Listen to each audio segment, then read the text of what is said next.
What is up, my friends? Kyle Smith, Arizona drummer here, and welcome back to Behind the Kit, episode 12. Today's episode features none other than Mr. Jake Sommers.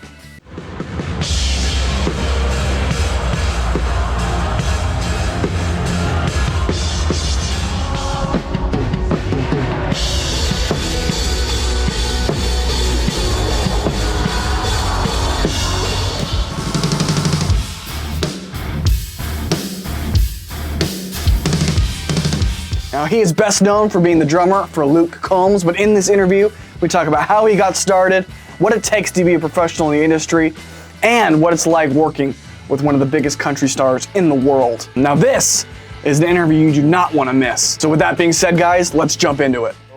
All right, everybody, welcome to the channel. This is Kyle Smith, Arizona drummer, and I'm here joined by none other than Mr. Jake Sommers. Jake, welcome to the channel. We appreciate you being here. Thank you for having me. I appreciate being here. Absolutely. For those of you who don't know who Jake is, he is an incredible drummer playing with Luke Combs all around the world. King of the pocket, king of feel, but then also when he gets to shed and let loose a little bit, just rocking on the drums. And so we are just so privileged and excited to have him. I think you're coming to us from Nashville. Am I right? That's correct. And thank you for the kind words. Of course. Hey, your studio looks incredible. Appreciate you just again making the time.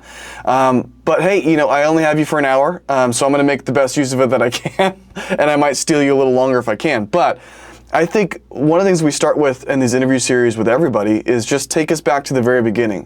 How did you originally get inspired to play the drums? How did you pick them up? Kind of how did that all come about? Just getting started. Yeah. So my dad has played guitar and sang since he was 14. Obviously, he does it as a hobby. But I guess ever since I was a little kid, honestly, I've always had music around. My first instrument was guitar, like the little kid plastic guitar, and then I'm sure I got a little drum and whatever like that. But I believe at 6 years old, my folks got me a drum set, and I just took to it, and I loved it. And from then on, it was just after school, not doing your homework immediately. It was throw the book bag down, go play drums for hours, then do your homework. I know exactly that feeling. And it's funny, so growing up, my drum room or bedroom it shared a wall with our family room. And so whenever I wanted to practice, my family was like, oh no, because they'd want to watch TV or hang out, and I'm just in there bashing away. But to your point, once you get the bug, once it bites you, you can't stop. No, it's game over, which is the best thing. It's I'd rather be, I wouldn't even say hobby, but be enthralled in something you love and you want to get better at than every kid plays video games, but for me, so I started taking lessons when I was 7 years old. And then when I turned 15, I just quit playing video games cold turkey and played even more drums for hours on end. And I knew at that point when I was 15 that I wanted to do it professionally. And my mom was like, hey, if you want to do this professionally, you're going to go to school for it. And I was like, perfect, let's do that. That's awesome. So where did you end up going to school? I went to a school called University of the Arts in Philadelphia, and I studied with some fantastic teachers. Definitely fortunate with that, but then also, and we could backtrack obviously, but I got to study with me being from New York and Long Island, got to study with some fantastic teachers before going to college as well. That's awesome. Then again, from New York to Philly to Nashville, what was the moment for you where you're like, I need to go to Nashville. That's where I feel like I should be. What was that kind of moment for you? So I want to say junior year of high school through sophomore year of college, I interned at probably the biggest independent record label in the country called Wind Up Records. My dad's friend was the president and then owner. They had bands such as Creed, Evanescence, Seether, Finger Eleven, a lot of those types of bands. And my senior year of college, my dad said to his friend, hey, Jake wants to continue to pursue his career in music and drumming. What should he do? He said, go check out Nashville. We did that. I fell in love with it. The first thing I saw was the downtown honky tonk scene. And I was like, this is where I want and need to be. And 3 months after I graduated, I moved down here and I started playing full time middle of my second week. That is awesome. And you know, I'll be going to Nashville for the first time for the Music City Drum Show, which I know you'll be there too. So we'll get to catch up in person. But I'm so excited just because Nashville has really become like one of the music capitals of the country. Like it really is. You can go there and whether you become a major touring act or you're just playing every night with supporting, whatever band you happen to be supporting with, like you could play every style of music and everybody's there to have a good time and enjoy music. Like what a great place to like surround yourself, but also learn the ropes of like playing live and playing with others and listening and things like that. Do you think that going to Nashville, especially right after college, and again, like you said, within 2 weeks you're going, you're playing. Do you think that really helped kind of like hone in your ear and you're listening and you're kind of playing with others? Um, yeah, I would, sorry, I would say so, but also like, I'm grateful that the university I went to is a jazz school. So it's jazz performance. So like I studied everything there but country. So like you're really, you're doing ear training, musicianship, theory. So you're already getting all that to be instilled in you before moving to a bigger city with just music. I mean, ever since I've been here, even beforehand, it's been called Music City. It's not like over the last couple of years just blew up. I remember like when I want to say the week after I got back from visiting in 2013, there was an article in the newspaper and it literally said like Nashville, the newest booming city in the South. And that was almost 12 years ago now. So it's crazy. Yeah. Like the restaurants are left and right. I want to say 2015, 16, I called it jokingly the city of cranes because the condo I lived in, I could look out and see downtown. It was just crane central. It's starting to look like a Spider-Man movie where he's swinging from the cranes. Yeah. Yeah. It's kind of like, oh, am I going to see him today or no? But I mean, to your point, 100% right. It feels like, I know Craig Reynolds just moved to Nashville. Jay Weinberg just moved to Nashville, and it's like it really is. I think a great, I'm gonna say alternative, but maybe that's not the right word, but to New York and LA in the sense of going there, finding opportunities, getting work, and to your point, it is the music city. Everybody's there with, I don't want to say the same dream, but with the same love and passion for creating music and performing it live. And so I'm curious. You're in Nashville. You're playing. You're again working every night. How did the opportunity with Luke Combs come about? Was he there? Was there an audition process or an introduction to him? Like, how did that kind of get started? So I played Broadway for about 5 months. Before moving here, there was a store that I popped into to check out, and this guy that was working there was a drummer. So when you come to town, let's get coffee, or reach out, blah, get coffee. Did that, connected. 5 months in, he sends me a text saying, "Hey, I'm leaving this group. I think it'll be a good foot in the door for you for touring." I did that audition, got that gig, did that for about 6, 7 months. It was like a duo, and it was fun, but it wasn't like, okay, I'm not done growing, right? I haven't, pursued everything I want to. So I left that, and then I took a couple lessons with Jim Riley from Rascal Flatts, and I told him, like, I just left this group. I really want to play with someone more my own age. What should I do? And he said, go to Writers Round. So there's a place on Demumbrian called Tin Roof, and there used to be around there called Revival. And I was just going out to network and meet people. I didn't know what was going to happen. I didn't know anyone there. It was so crowded. I had to watch from behind the stage. And like obviously timing luck, right? Like if you don't put yourself out there, it's not going to happen. And you have to have the gumption to go and talk to people. Um, so I went, I saw one person play, like the writers around 3 people. First person played, next person played, and then the other person played, which being Luke. and it was also the last round for them. So I really got there at the right time. And I heard him play, and I was just like, wow, this guy is like amazing. I didn't know it was going to come of it. I just wanted to talk to him and just be like, hey, man, I really enjoyed your song and I love your voice, which I did. Um, and, he asked me what I do, and I said I play drums. Obviously, he likes to tell the story a little differently, but I told him I went to college for music and all that stuff. And he said, I have a gig next week. Do you want to play? Where would you want to play? I said, I'd love to. Please send me your material. I did my homework. Um, and then we had rehearsals for the gig. I want to say a couple days later, maybe like 4 or 5 days later. And I was the first one there with all my stuff 30 minutes early, which I think that shows like, hey, this guy's in it to win it, and he wants to be here and he's serious. Um, I brought a music stand with my charts just in case.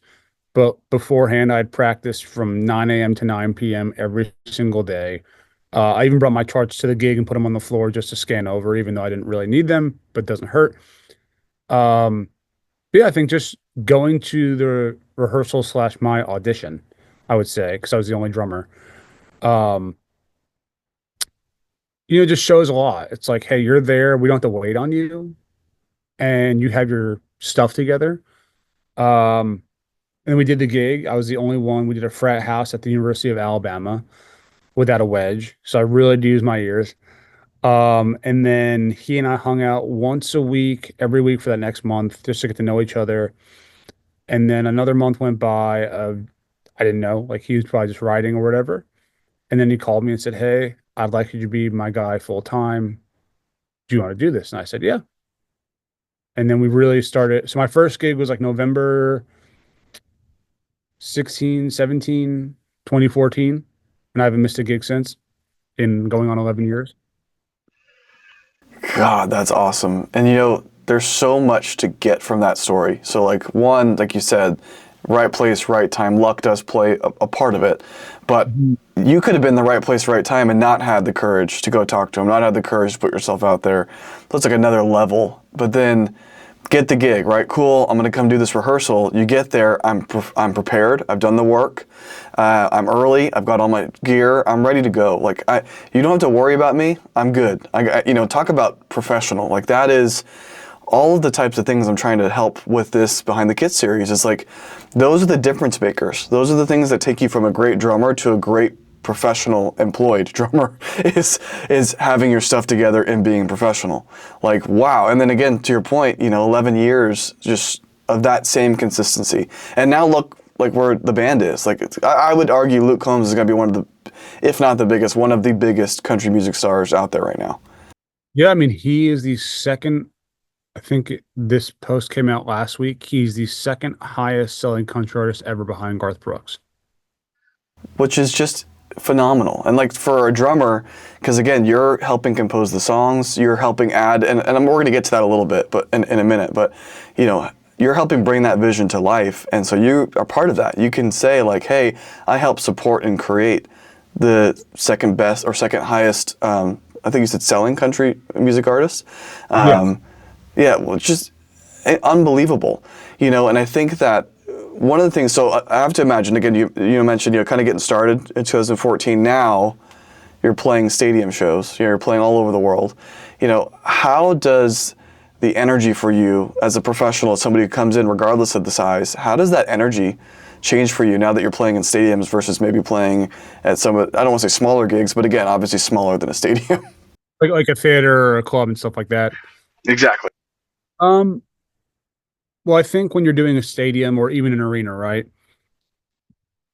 I think the beauty of us drummers is we make the biggest motions, and you want to be able to reach the people all the way up top and make them feel like they're the ones right at the pit. And the funny thing is, we're the farthest back on stage.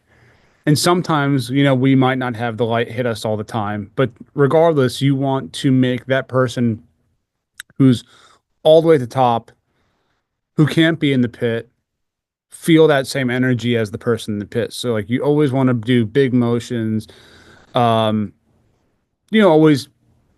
give it everything you got, and hopefully those people up top or up on the sides, whatever, feel that same emotion that the people in the pit are feeling from your playing. I could not agree with you more. Something I've talked about a little bit is it's our part of our job, everybody in the band, but it's part of our job to help create the connection between the artist and the audience, and maintain that connection the whole show. Because if we break that connection, we've failed as musicians. We fail because to your point, every person, whether they can afford the pit or not, they've worked hard, they've saved their money, they've bought these tickets, they've driven out to the show. I want to give you the best show. I don't care where you're sitting. And to me, that is another thing that makes a big difference between, again, a great drummer and a professional employed drummer is I understand that my job is to create the best show possible, not just play the drums. And so, with that in mind, you're talking big movements, you're talking, hey, I want this energy to expand to person number 50,000 or whatever it may be. How do you mentally and physically prepare? I know for me, coming up on 30 years playing this instrument, I have to physically prepare more often, but how do you kind of mentally and physically prepare for those massive shows and kind of those long tours? Well, I think the beauty of country music, at least for us, or I'd say in country music, is it's not, unless we go overseas in the States, we just do weekend runs. Every year is different. Like, this is our slimmest year to date. We did Bonnaroo June 12th. We were the only headline act that got to play because, unfortunately, the rest of the festival got rained out due to weather. But since then, we have off. We don't fly out to Rhode Island until July 25th. So I've essentially have 4 more weeks off. But to get back to your question, I think mentally to prepare, honestly, like, after you do say your band rehearsal and the production rehearsal, you just rep the show with transitions and all that stuff at home. So then when you do the show, you aren't like, oh gosh, how does this transition go again or anything like that. Like for me, I know that week before our first show back, like I'll play the show through a couple of times. I played downtown with a buddy of mine when I'm home. Like I played Monday morning with my buddy. I played last night from 10 to close. I'm playing with him tonight, 10 to close, and then tomorrow, 2 to 6. And, thankfully we do play some Luke stuff of songs that we actually play in the show downtown. So for that, it's like, okay, cool. I'm getting that fix in there. But I will play the show full through and like our medley the week before we go back, or start doing that maybe in the week prior. But I just think preparedness, honestly, like the more prepared you are, the less you have to think when you're playing. Obviously, still be conscious of what's going on around you. And obviously constantly listen and all that stuff. Don't be just like muscle memory. So I guess mentally that takes care of that. But then physically, I will warm up on a pad 30 to 40 minutes beforehand. I'll stretch. I'll do these different exercises. I stretch my legs. And I just try to be as loose as possible. I think there might have been one time where I had to go on like cold, or I only have to warm up for 5 minutes. And like, I remember and I use the fastest song I think we have is One Too Many. It's 148 BPM. And I like to call it like death grip, when your hand just locks up around the stick. And it happened during that song. And then I remember, I think it was that into When It Rains, It Pours. And I was just like, oh, like either I didn't drink enough water that day, or like, it was just like, I didn't get a chance to warm up enough and my hand was just bothering me so much. But then like, you just got to shake it off, loosen up, and just keep going. Yeah, I know exactly that feeling. I've been there before. We're on tour and, you're playing, you don't, to your point, always have the opportunity to warm up. And I remember we were playing the show.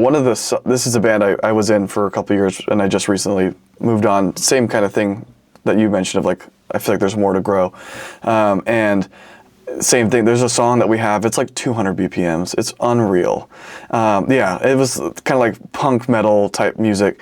and no warm up, just going right into it, and it's double bass the whole time, and my hands, like, you start to get to the point where you're like, I can't even create a fulcrum. I just can't let go of this drumstick, because if I let go of it, I'm gonna hurt somebody. And like but it's true, like the importance of warming up, getting those muscles relaxed and ready is so crucial to just being able to perform. And I think that's kind of a nice segue into, not everybody gets to tour at the level that you and the band get to tour at. But is there something about touring at that level that nobody really talks about, but should be talking about for drummers who want to get to that level? I mean, I would definitely say, I guess for people who don't really ever think about this, I would say it's like 60% hang, 40% playing now. Like, obviously, it's still your job, right? You can't slack off, all that stuff. But being on time is such a huge thing, or being early is huge. And just like, don't cause any drama.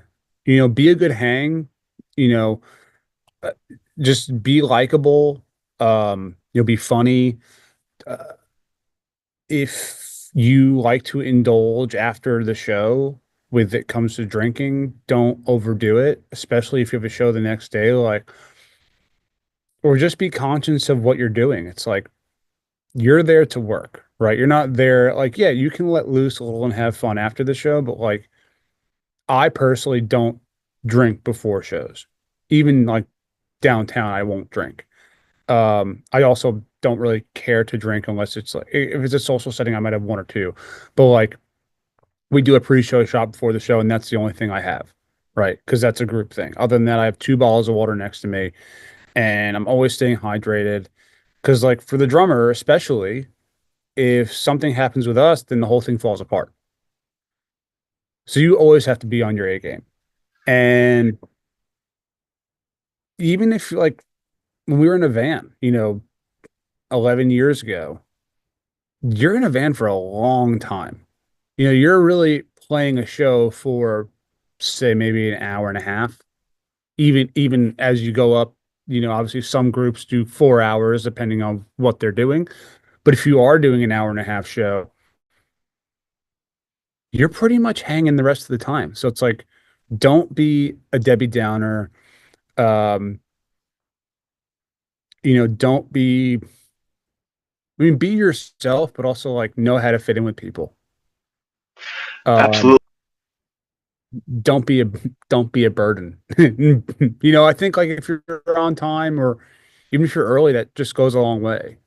Um, and I would say, if when it comes to playing, or like in a rehearsal, if the band leader or someone throws an idea out, don't be like, no, I'm not going to do that. Try it.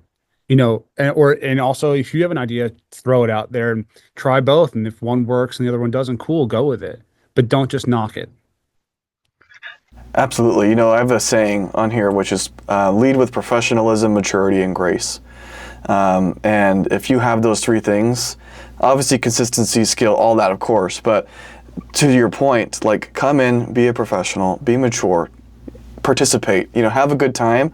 But again, there's a job to do. The job is, again, create that connection with the audience, have the best show possible, be prepared, all those things we just talked about. And it's so crucial, right? It doesn't matter if you're playing to 20 people at the local bar or you're playing to 20,000 at the local, arena. You have to be consistent. And I think that one thing that's interesting, I'll just share a tiny bit about my background. I come from, where I started was like the death metal, tech metal, crazy stuff. That's how I started drums. So just, rip and double bass, blast beats, all that fun stuff. And growing up, that was all I really listened to. It's all I really cared about. And then around 2012, I got the call, my daughter's coming. So I kind of put the pro stuff aside, focused on that for, about 12 years, and then have recently come back. Obviously, you grow up, you get more mature, you see things differently, you listen to different types of music. And one of the things that I would just want to make sure I tell you about is, I was never a country music guy, I was never a rock guy, it was just, again, but I remember hearing your playing, and what I loved about it was, because I'm saying that word consistency a lot, but your playing was powerful, it was consistent, and it was had a lot of groove and feel in it. And it was one of the first things that made me go, oh, maybe I do like country music. Maybe I do want to try this. And I actually did a cover of one of your songs. And I remember playing, like learning it and playing it and being like, holy crap, this is so much fun to play. It was Ain't No Love in Oklahoma. You know, huge.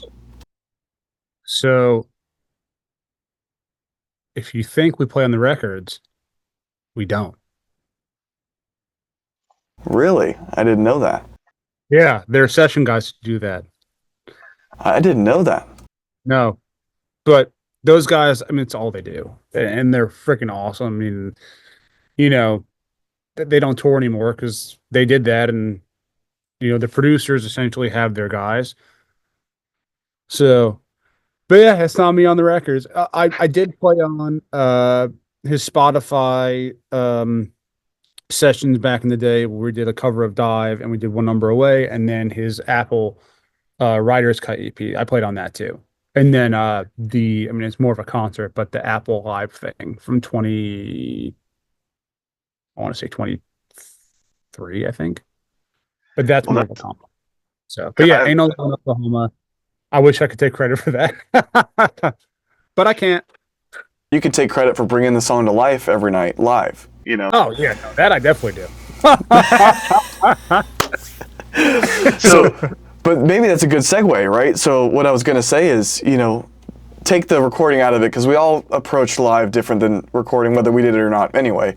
But often country music, I mean, I would say every time consistently is really more about serving the song than adding in kind of some tasteful licks or, you know, some crazy fills. And that to me really helped my maturity with playing of, again, pulling back and really getting the groove and the feel right, especially because you, to your point, have to serve the spirit of that recording when you're playing it live.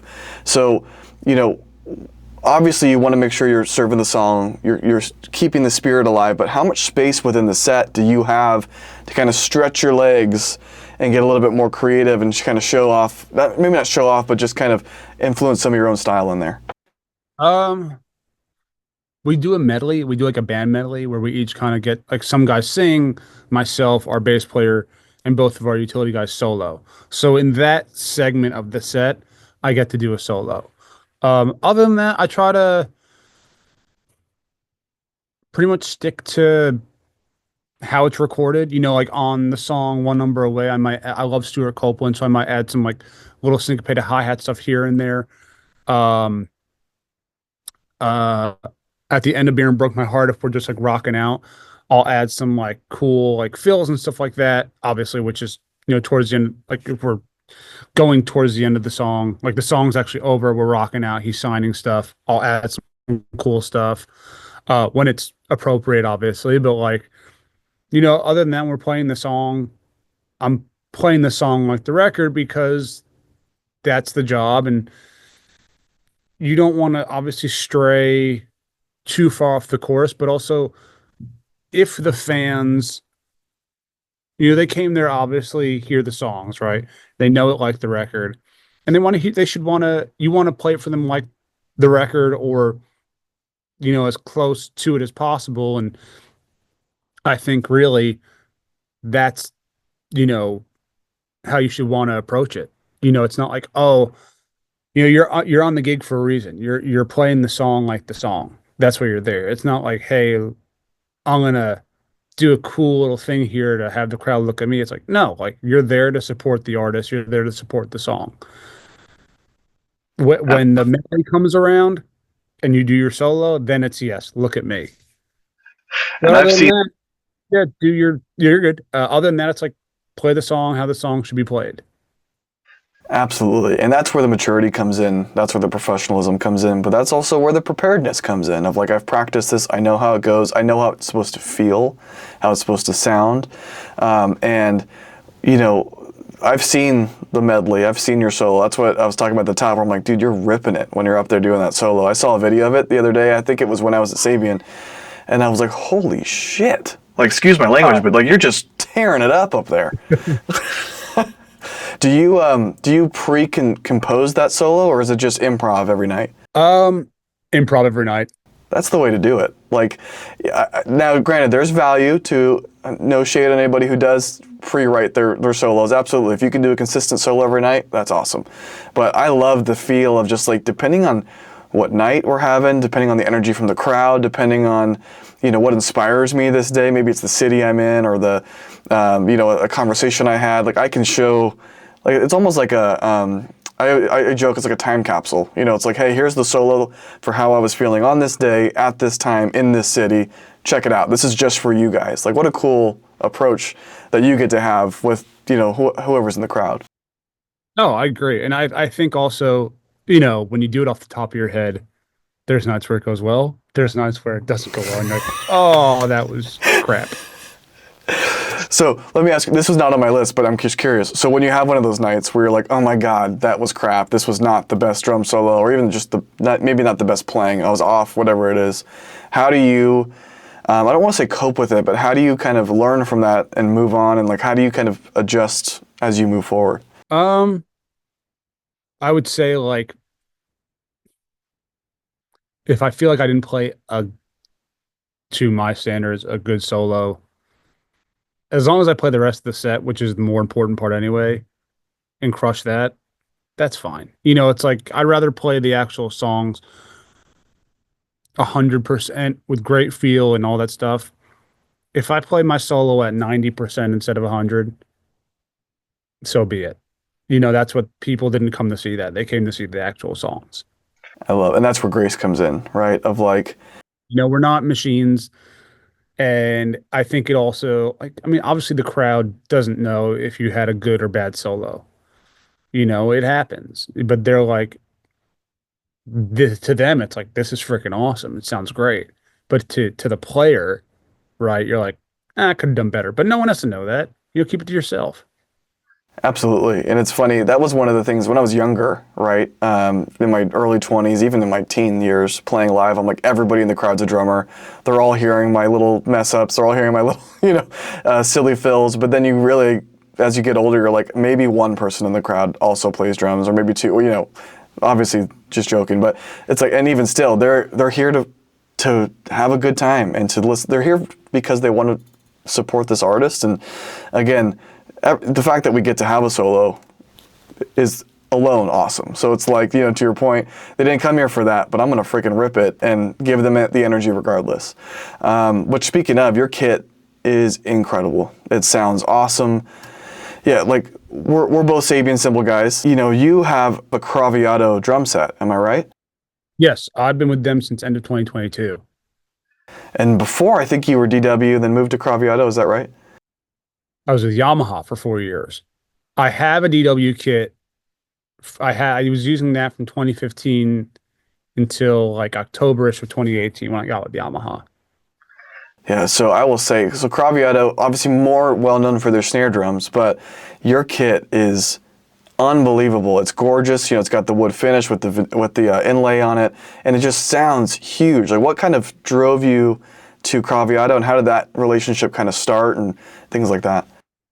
So there's a company in town. It's a cartridge company called Drum Paradise, and I met with the owner. We got lunch in 2022, like right after the drum show, and a friend of mine is a tech for like Russ Miller and some other guys, and he was like, "Hey, the owner of Drum Paradise wants to get lunch with you," and I was like, "Cool, okay." Like, I love networking and meeting new people, and you were both from New York, so we hit it off, and we have a great relationship. And it's just kind of telling him how I love Yamaha, but just obviously having some issues. And he was the one who was like, "Hey, like, I think you'd be a great fit at Craviotto or Rogers." And my mouth pretty much dropped to the floor when he said Craviotto because I've known about them forever. Like, even before moving to town, I'd YouTube like Craviotto factory tour and all this stuff and just all their drums and whatnot. And he said, my best friend is the artist relations guy at Craviotto. And I was like, oh, okay, very cool. And he was like, if you want, I can talk to him and see what he says. I said, that would be awesome. Can we keep it on the down low for a while? He said, yeah, of course. I'm not kidding you. I think it was like 2 to 3 days later, he calls me back and says, "Hey, they're on board." I said, "Awesome." Uh, because he was the one who was kind of like, you know, us as musicians, right? We are a business ourselves. So like if a company, which is unfortunate, if they can't get you what you need in time for like a tour or rehearsals for a tour, then it's like, okay, you got to go somewhere where they're going to be able to support you. And I do clinics as well. And when I got on with Craviotto, I told them like I do clinics, and I said, would it be okay? Because their stuff is not in shops all over the country and all that stuff. I said, if I have to obviously use a different drum set, if I put gaff tape over it, is that fine? They said, of course. Like they know that they're not everywhere. So that's not, I'm still talking about them at clinics, but that's also the downside of being a smaller boutique company.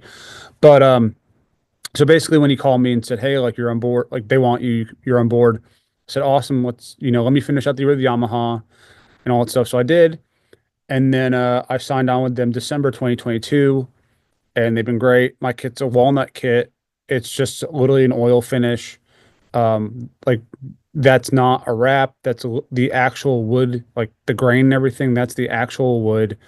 Every drum is solid shell with cherry inlay. I have four snare drums at home. One maple one that Johnny would have made like in his way.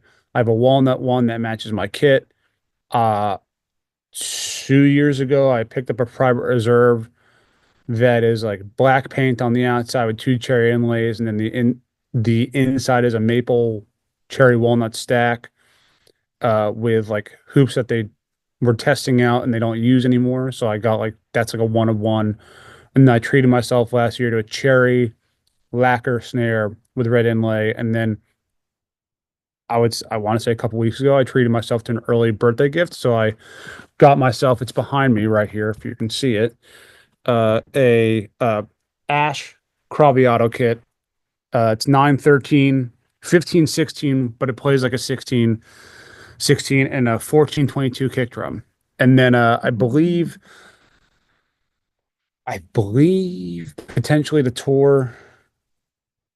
We might be getting B rigs next year, so I'll be getting a maple kit with red inlay with same size as my walnut kit now, which is 913, 1616, 1618, 1422.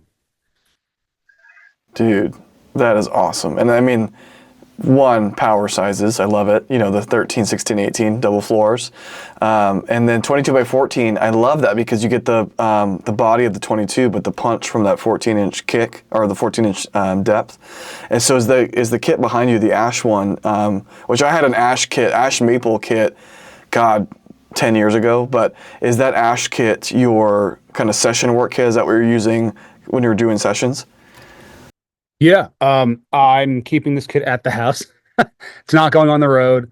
It's 45-degree edges, and I wanted a kit for the house, and in my mind, it's like if you're supporting a company, but you're also endorsed by a company. And I guess in a weird way, I also thought like if I have drummer friends come over and they're like, "Oh, like why don't you have a Craviotto kit? Like, aren't you with them?" It's like, yeah, like I have four snare drums, but it's like, you know what?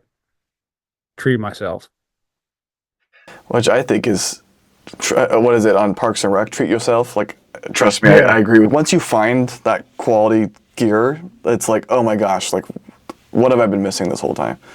Well, I think also like, I've played obviously a multitude of different drum sets and drum companies and whatnot, and it's like there really is something to show for, and you could hear a difference of a solid steam bent shell with there being limited amount of glue being used and wood, and you can really hear the tone and the attack.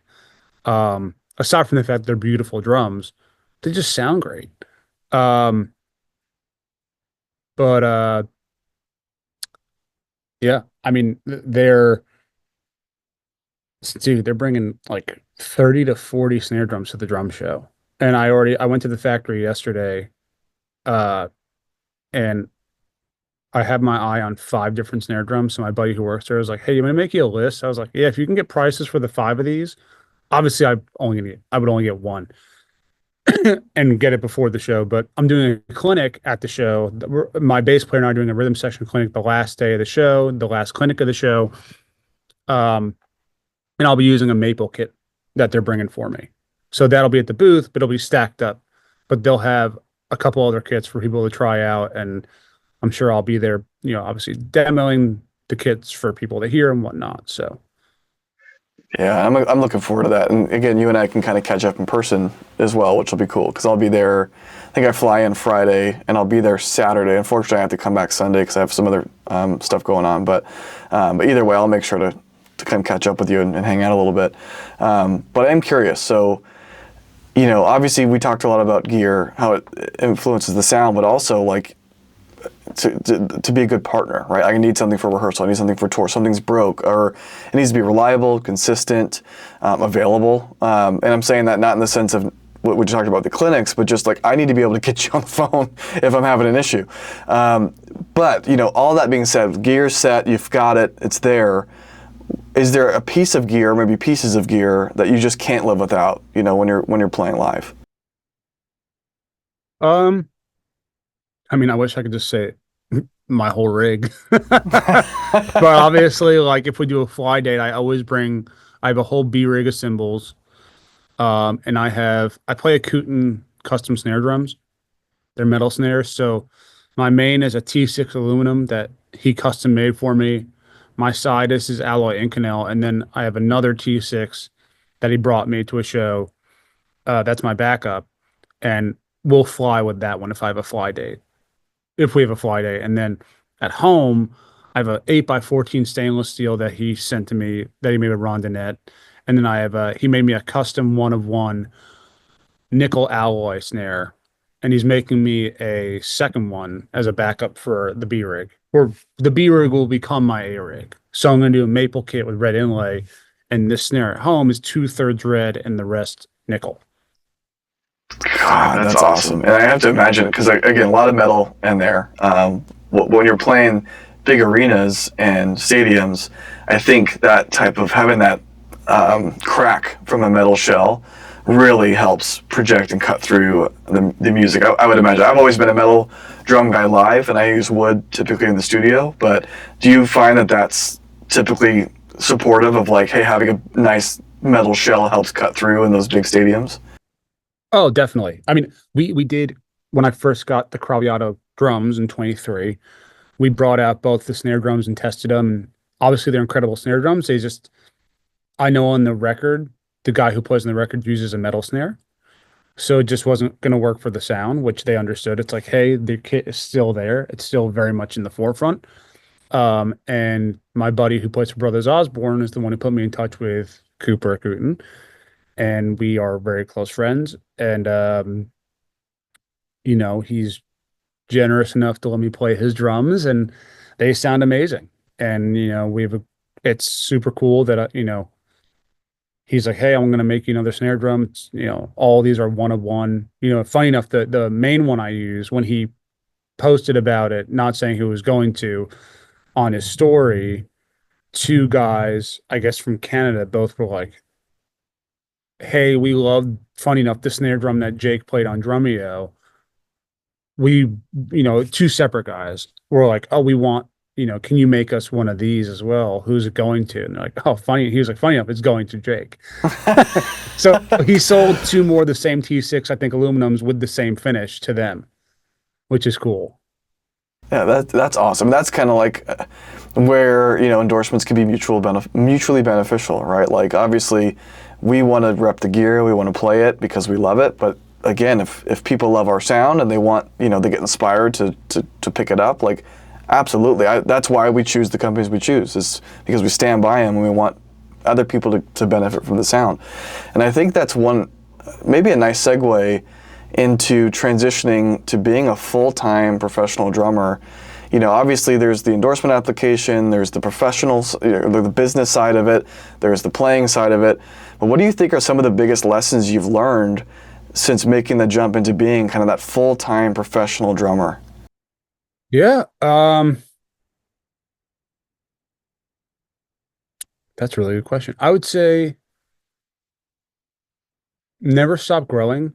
Always want to learn and, hopefully break down walls. And, I still practice at home. I think it's always important to try to get better, even if it's not for the gig. Obviously, like for the gig, like you're learning, if you learn new material, be on your A game with that. Like for me, it's like when it's like, hey, we got to learn these 5 songs, I'll chart out probably all 5 in one day and start learning them. So it's like, hey, we need to learn these songs by next month. Um, I have them charted out the day we get them. I'm starting to practice them and rep them over and over and over again that same day.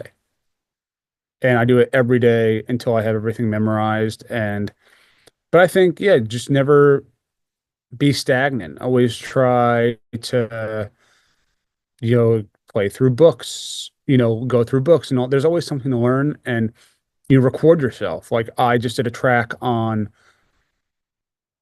Tuesday, and I think the fun thing is like, I use Pro Tools. It doesn't matter what you use, but it's like to practice recording yourself, keep that track in your DAW and see what you come up with.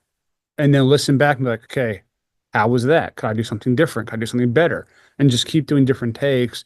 And it helps you be creative. Absolutely. I couldn't agree with that more because, since starting YouTube, obviously I record myself, I do the editing, I do all of it myself. And as I'm doing it, not only can you kind of hear back the quality of your performance, the ideas you're having, the creativity, but you can also, I was talking to Chris Turner about this, you can actually look at the transients and see where maybe you're a little sloppy, maybe you're a little fast, maybe you're a little slow.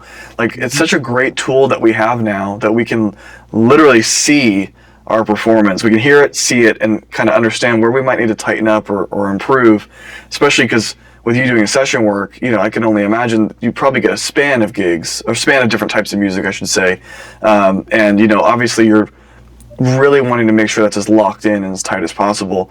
So I think that, for drummers that are trying to either make it in Nashville or land a major gig like Luke Combs, or whatever their goals are, it could be anything. Do you think is the most important advice to give somebody like that, especially, as they're growing, kind of learning how to really cross that line into professionalism?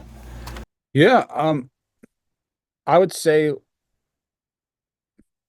let things happen naturally. Like obviously you have to go out and network and don't be overbearing with it. If an artist wants to work with you, they will. Or if the band lead, if they put you in touch with the band leader and like, they'll get you the stuff whenever they do. And I think like just being persistent is key. Um, and once again, it's like do your homework, be prepared, be on time or early. Um, you know, just be a good hang in the long run and play. I would say even in rehearsals, just like a show, play like it could be your last time.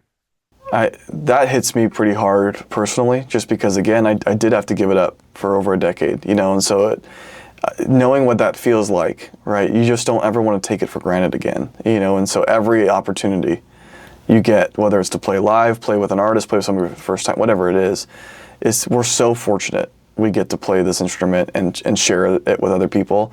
And, one of the things that I struggle with, and I've caught some momentum this year, which is great. We're seeing some growth and things like that. But it took years to really start to see some traction. And there's oftentimes, I think a lot of people can identify with this. You start to kind of think, oh, am I going down the right path? Am I, is this going to happen? Am I wasting my time? Whatever it is, you start to get that self-doubt. Have you ever had that happen for you? And what did you do to kind of push through it and say, nope, there is hope on the other side here? I think I'm very fortunate where I haven't had that happen, knock on wood. I feel like since I've been in Nashville, I've just put my, nose to the grindstone and, said yes to whatever I can. And, hopefully that was another jumping point to something new.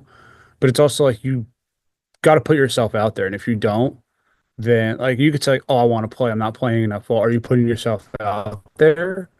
Because if you're not, you say, why am I getting calls? Well, do people know you exist? You can't just post on social media You got to be at like in person still goes so much further because that's what people need to see. They're not going to be like, oh, we'll hire him because he's great on social media, but he can play on social media. But okay, cool. What's his hang like? What's his personality like? Just because you're great behind a kit, like you can be the best. Just doesn't matter what instrument, best player in your scene. But if you have a crap attitude, no one's going to want to work with you. And that's a thing that I think like a lot of people just don't have an ego. It doesn't matter what level you're at. Like everyone starts at the same place. And, it's unfortunate to say, but like everyone has their own path in, I'd say, any arts industry, right? It could be like you want to be a Broadway actor, you want to be an actor for movies or whatever. Sometimes there's a lifespan, and it's like you you have to eventually, like, if you have a family, you got to support your family. It's like, how long can you truly chase any dream for until like, hey, reality sets in of like, well, it's been 10 years. I'm 40 years old now. Like nothing's really come of it. Do I keep going or do I actually, you know, play for fun and get an actual job? Because at some point, life's gonna keep going down the road, and you can't keep thinking, well, there's always time. It's like, no, time goes by, and artists, or I would say typically, if you're with a younger artist, they want that same type of look. Yeah. Like you don't see like the older, not older, but the guys who've been doing it for a long time with their artists, like they're not changing people because they've been there for a long time and they all look the part. They're not going to hire some kid who's 21 years old who's playing with a group of 50-year-olds.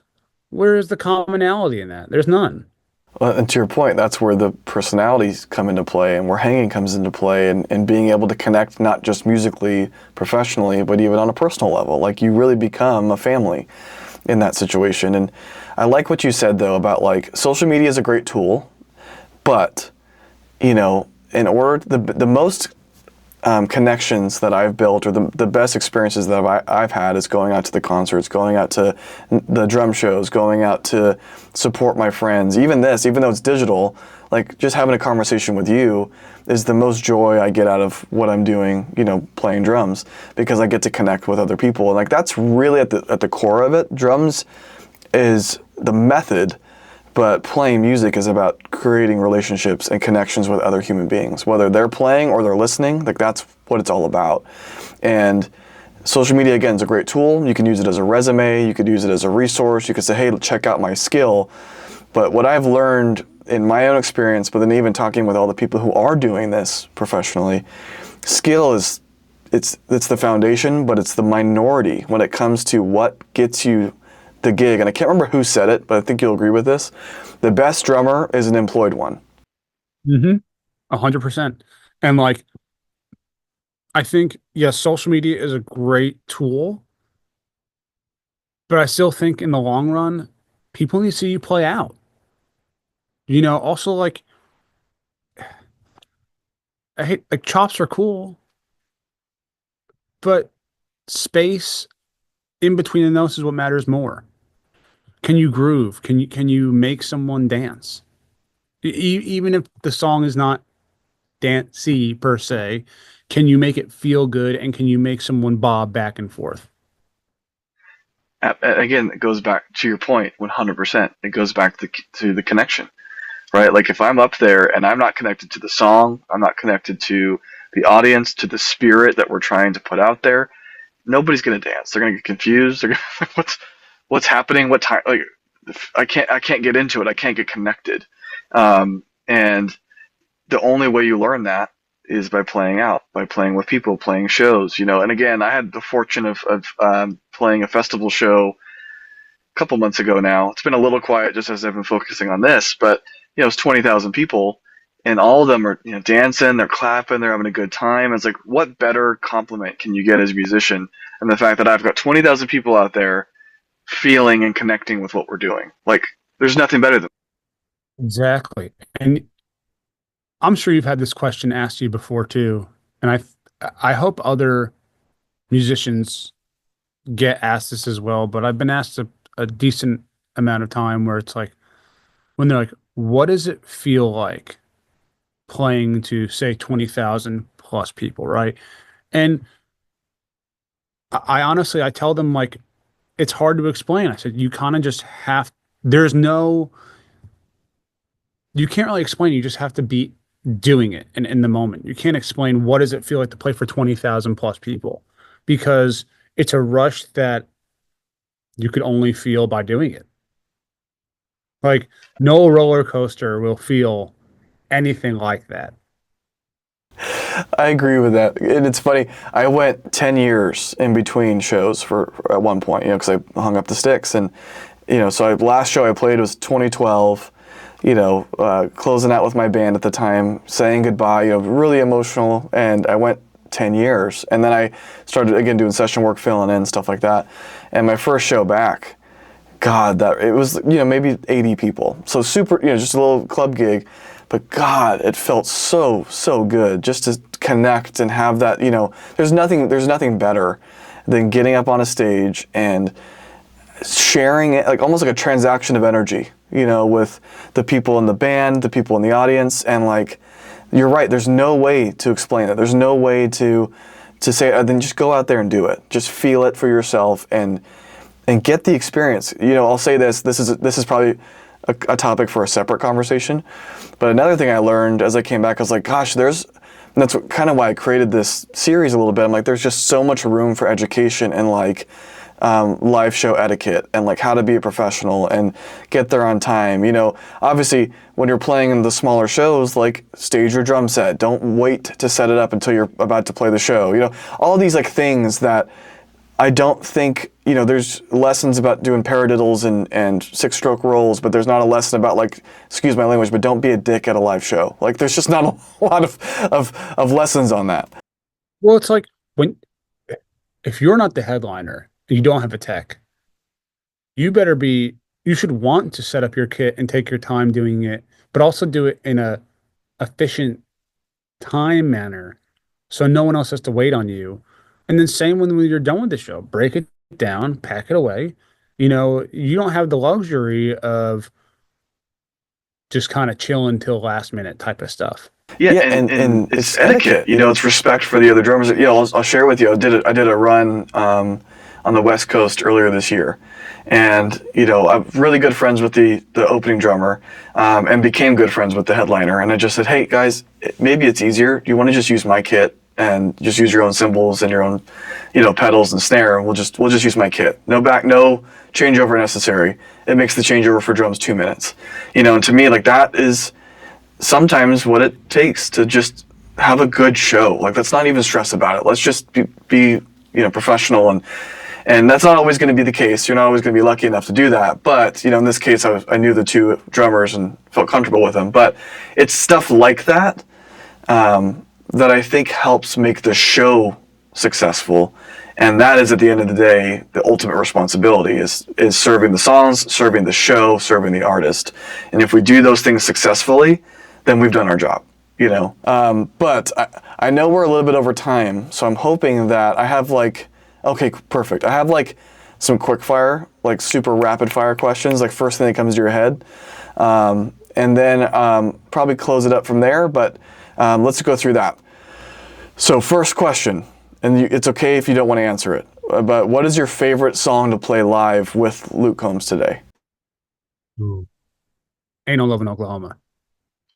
Yeah, I totally get that. It's such a good song. And just a quick anecdote, the Twisters movie where that's on the soundtrack, I think that movie's on in my house. My wife's watching it like once a week. She just loves that movie. And that's how I found the song, was watching the movie, and I heard it. I'm like, this song is badass. And then I learned it and did the video. And but yeah, I mean, yes, I totally get that. What is the craziest moment on stage that comes first to your mind? Ooh. Probably playing MSG, headlining it 2 nights in a row. And we did a 316 round tour, and the guitar pick was a riser for myself, keys player, and utility guy, and it spun. That's awesome. It's like, like you said, they could see kind of every angle of you from front, back, side. Yeah. So That's depending on the song, in one way or it would spin the other way. That's so awesome. Oh, so it was clockwise or counterclockwise. Did you get dizzy? Maybe it was only one way. It definitely spun one way and then it spun the other way to come back. But no, we did try it once on the fastest setting. It wasn't like lightning fast, but they obviously put on a setting to where like it was attainable. Did you ever see? Sorry, this is not a part of this. But did you ever see Joey Jordison in like early 2000s? He like did that thing where he goes up and he's spinning and there's like the crazy. He's doing a solo and there's lights and stuff. It's nuts. Yeah, I would definitely vomit. I know, and he's like strapped into like a race car chair, and I'm like, dude, you'd have to strap me in and glue me to it, and like I'd be terrified, and I would not be able to do it solo, let alone play a damn song. Travis Barker's done that too a couple times. And then of course Tommy Lee, Motley Crue. He got stuck. Can you imagine that being stuck? I can't imagine being stuck on the ground, let alone up in the air and spinning and like, oh, like I couldn't do it. Okay, here's a good one. So outside of Luke, obviously great gig, but what is a dream artist that you would love to play for? Ooh. I have a couple. The Police, John Mayer, Pearl Jam would be fun too, and Foo Fighters. Hear that, Foo Fighters? Trust me. So my wife asked me this question yesterday. We were at dinner and she's like, okay, because obviously I talk about drums all the time, and she's like, what is your ideal gig? Like, what, you get it and you're like, you know, you've got it. And like, obviously I kind of give the general answer of like, you know, this is what the gig would look like. But my first answer was Foo Fighters. Like that would be, to me, the gig of all gigs. I'd be like, yes, I've done it. I'm here. I'm happy. Like this is the band that I align with. But now I'm going to ask you that question again, and I'm going to say they do not have to be alive. So who comes to? I think doing the Beatles would be a lot of fun. I mean, I grew up on their music, and you know, for that time frame, they just have so many hits, and to be able to play with those guys would be incredible. Yeah, I couldn't agree more. So my mom, not to take it down a different path, but she passed away a couple years ago, and she was, I mean, Paul McCartney might as well have been her unknown boyfriend. Like he might not have known it, but he was her boyfriend. And so growing up, the Beatles was not just on all the time, but being sung to us all the time. And so, you know, I might have grown up on death metal drumming, but the Beatles is core to my heart. Like that's, you know, if you can imagine being Ringo. And it's funny, I was talking to Mike Mangini actually yesterday, and I said, hey, who's a drummer who's underrated in today's kind of society? And he said Ringo Starr, because again, modern drummers might not even think about him.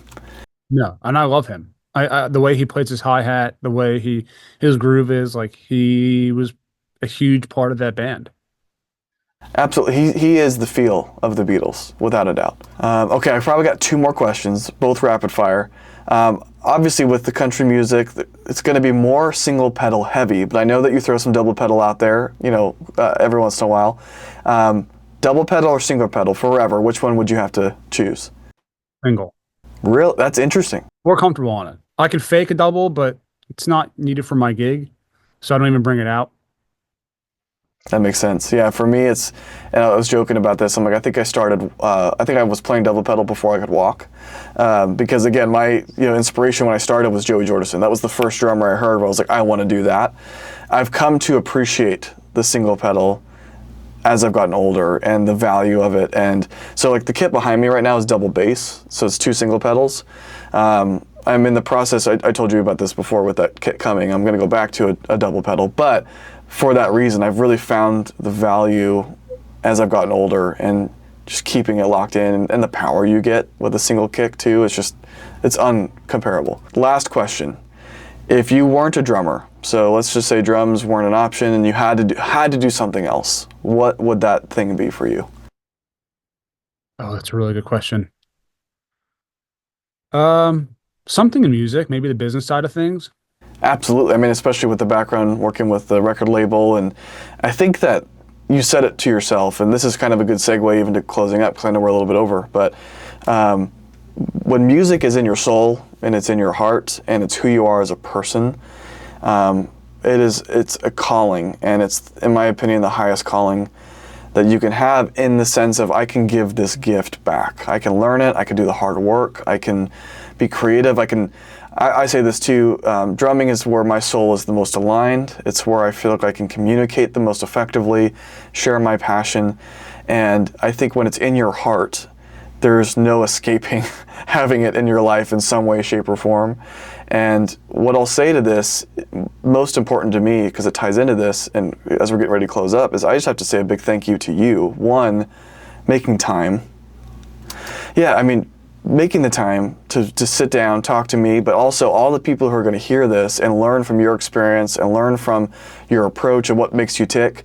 But also, you've inspired me in a way that only drummers can do, which is showing me a path that's different than what I've known, challenged me to try something new, and you helped me understand a side of music that I didn't understand before, which was country music, and find the value in it. And so I just have to say thank you for that, because again, like, what a great gift to give one musician to another. Is like, hey, check this out and try it. There's more to it than you think. And so I just want to say thank you for that. Yeah, no problem. And so I know we're closing up. There's probably like 24 questions I didn't get to, and that's just because, again, I talk a lot. But This means we can do a part 2 one day. I was just going to say that. So we'll do a part 2. I will definitely take you up on that. I think every one of these interviews, it ends with, hey, we probably need a part 2. An hour wasn't enough, because we're all sick and we want to talk about drums for 7 hours a day. But but what I'll say is this: I will be there in Nashville, so I'll get to see you in person. We'll catch up then. I'll also just send you my information if you want to stay in contact, after this. What I'll do then is I'll tag, obviously, your socials. I'll tag Luke Combs, Spotify, all that stuff in there, as well as information on the clinics, because not just that one, but Music City Drum Show. Anybody who's going, you absolutely need to check Jake out in his clinic.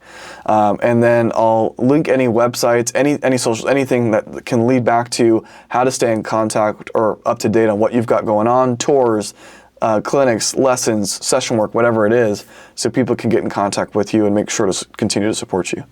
Yeah, I've got an actual website if people want to reach out that way too for lessons. It's just Jake Sommers, SOMMERS, drums.com. I had to think about that for a second. I know that's part of the reason I picked Arizona Drummer. I'm like, it's Arizona Drummer, and it's going to be like that for everything. So the website, arizonadrummer.com, because I'm like, I don't want to think about it. Sure, smart. Yeah, but to your point, I will make sure that's linked below as well. So guys, make sure to stay in touch with what Jake's got going on. Support him. Check him out. If you don't know who he is before today, which you must be under a rock, but in the case you have been under a rock, check him out. Yeah. Shame on all of you. I'll also actually, link the Drumeo video you just did as well, because I want people to see like your approach to the instrument, your professionalism, you're just a solid player. There's a lot to learn from you. And that was the whole genesis of this interview and this series, is like, how can we provide access to provide access for drummers to professional drummers and learn some things that you might not learn in a traditional, lesson setting. So with that, I'll just say this, Jake, thank you so much. I really appreciate the time. I feel like I've gotten to know you a lot better. I feel like I've made a friend in the process. I say this in every interview, but I actually mean it, I promise. And with that, I won't hold you hostage. Just thank you so much, and I'll see you in part 2. Hey man, thanks for having me, and I'll see you at the Music City Drum Show. That's right. We'll be there together, so I'll see you there. Can't wait. Awesome. Thank you so much, Jake. Of course, see you, dude.